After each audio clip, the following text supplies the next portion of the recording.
Then another team that's going to be right behind the Jets, like we said, is your San Francisco 49ers after having a big time trade up for this spot. And the rumor is, and maybe not less a rumor, more just a report, is that it's going to be Mac Jones with that pick. First off, a couple questions to ask you. With assuming it's going to be Mac Jones, is he worth this kind of hype? No, Okay. It's a not at all. question. Why is he getting this kind of hype? And Alex, the question is this all just a ruse? Because Nick Yes, it Saban is. said that John Lynch, Kyle Shanahan, didn't even ask about Mac Jones. Are the Niners playing this perfectly? Or are they just going to get Justin Fields instead? So here's the thing. I think it is a ruse because this has been shown in the Lynch Shanahan era that they love to throw out smoke screens. They love to Mm-hmm. deceive people because they're looked at objectively as a very knowledgeable duo, as a very competent front office. One of the better GM head coaches duo in the league, hands down. Yeah, so I think they're looked at, they're highly revered. So people are going to look at what they're trying to do, and they're going to automatically take more weight into it because of who is talking. So I think they've shown in the past that they love throwing out smoke screens. They love saying we're going to this, we're going to this pro day, we're going to this meeting, we have this guy coming in, and a lot of the times it's just a smoke screen because they have so many people that are looking at them for, guidance. Mm-hmm. And to answer your first question, do I think he's worth the third pick? Absolutely not. Do I think he's worth a trade up to the third pick? Even more, no. Because Mm-hmm. if he's not there at 12, which I still think at 12, if all four quarterbacks go ahead of him, that's still too high for Mac Jones. I think Mac Jones is very limited in his capabilities. I understand completely everyone saying he's has elite accuracy, elite knowledge of the game, elite football IQ, decent pocket mobility, but a 1 year starter at a very, very illustrious season coming off of what we've seen Tua do in the NFL, which was Mm-hmm. next to nothing. And it was clear that he couldn't handle a dense playbook and a lot of things thrown at him in the Right. first year in the NFL season. So that worries me a little bit about Mac Jones. And he's just athletically, he's just so limited compared to the other two options that you have. I just see no way you can warrant trading up, burning two future first rounders, 2022, Yeah. 2023, and a third this year or a third next year, all to get a guy who just has such a lower ceiling than Fields and Lance combined.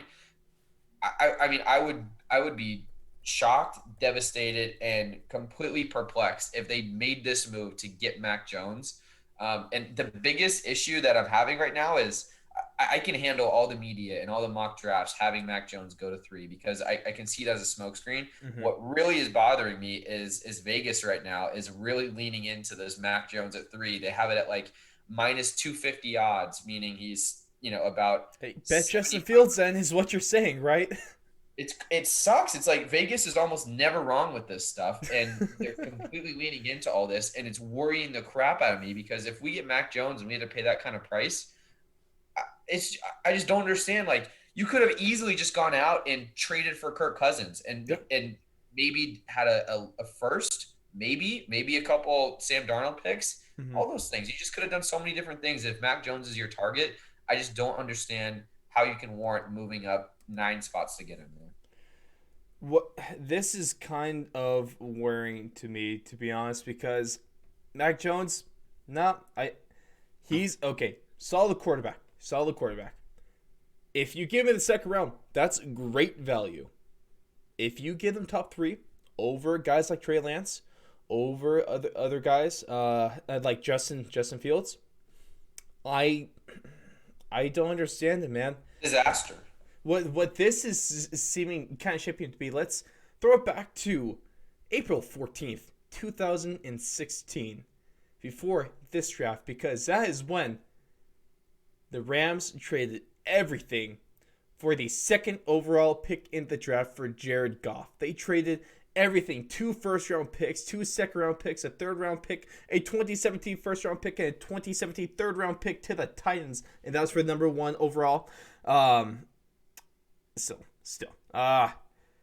man, that was It's awful. it's That was they're awful. exact. It's They're one of the very worst very very trades. similar prospects coming Yeah, out of college. yeah, Very similar.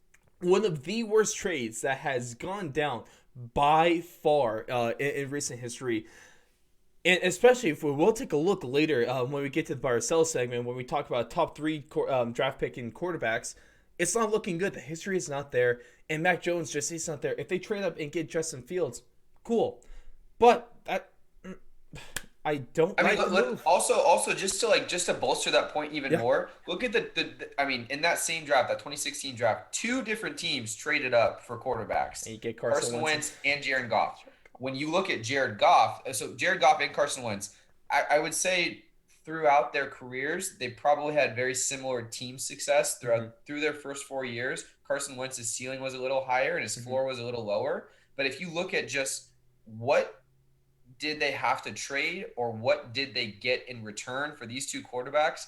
You traded Carson Wentz and that big contract. You got back a second conditional, which will probably end up being a first, and a Mm-hmm. third. When they traded Jared Goff, they had to add first round picks to That's get rid of his contract. How egregious of an error is that if you're a front office that you have to attach picks that you traded mm-hmm. to get this guy and paid him a boatload of money and now are eating his contract? At It's least a for the Eagles. disgusting, At disgusting least for the error. Eagles, who traded up for a Super Bowl champion for a quarterback. Technically, I mean, you can attribute a lot of their success that year to Carson Wentz. Yes, I don't think yeah, that's unfair. a lot more. I mean, Carson Wentz is a ceiling raiser. Jared Goff at best is a floor raiser, and that is that.